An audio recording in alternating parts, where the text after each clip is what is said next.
શું તમને પણ રાત્રે 2 થી 3માં ઊંઘ ઉડી જાય છે અને પછી આવતી જ નથી? તો આ વિડીયો તમારા માટે છે. પહેલાં તો એના કારણને સમજવું ખૂબ જરૂરી છે. એક કારણ નહીં, ઘણા બધા કારણો હોઈ શકે. પહેલું, જો તમે વિચારવાયુ અથવા તો સતત સ્ટ્રેસમાં રહેતા હોય ત્યારે તમારી કુદરતી લય ઊંઘની તૂટતી હોય. બીજું, સાંજના સમયે વધારે ચા કોફીનું વ્યસન હોય ત્યારે પણ. ત્રીજું, તમારું ભોજન હેવી હોય ત્યારે. ચોથું, અનિયમિત સૂવાનું હોય, ક્યારેક મોડું, ક્યારેક વહેલું.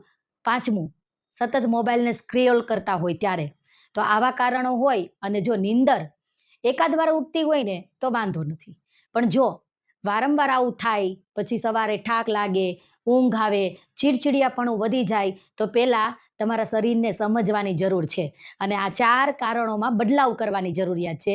આદતોને દિનચર્યામાં અપનાવવાની જરૂરિયાત છે. સૌથી પહેલું, તમારી ઊંઘનો સમય અને ઉઠવાનો સમય ફિક્સ કરો. બીજું, રાત્રિનું ભોજન વહેલું લ્યો અને હળવું લ્યો.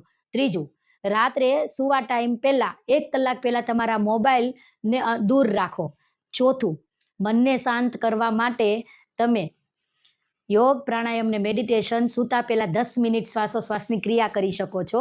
અને પાંચમું, અનિયમિત અસમયે સૂવું એ નહીં, સમયસર સૂવું ને એ રાખવું. તમને પણ આવી ચેલેન્જીસ છે તો શરીરને એવી ઈચ્છા નથી કે તમને જગાડીએ, પણ એ તમારી જીવનશૈલી ઉપર તમને ધ્યાન દોરે છે કે બદલાવાની જરૂર છે. તમને પણ રાતે 2 થી 3માં નીંદર ઉડી જાય છે તો કોમેન્ટ કરો સ્લીપ. હું તમને મદદ કરીશ. વિડીયોને લાઈક કરો, શેર કરો અને એવા દરેક ફેમિલીના વિડીયો મોકલો જેમને રાત્રે આ જ પ્રોબ્લેમ છે. Thank you.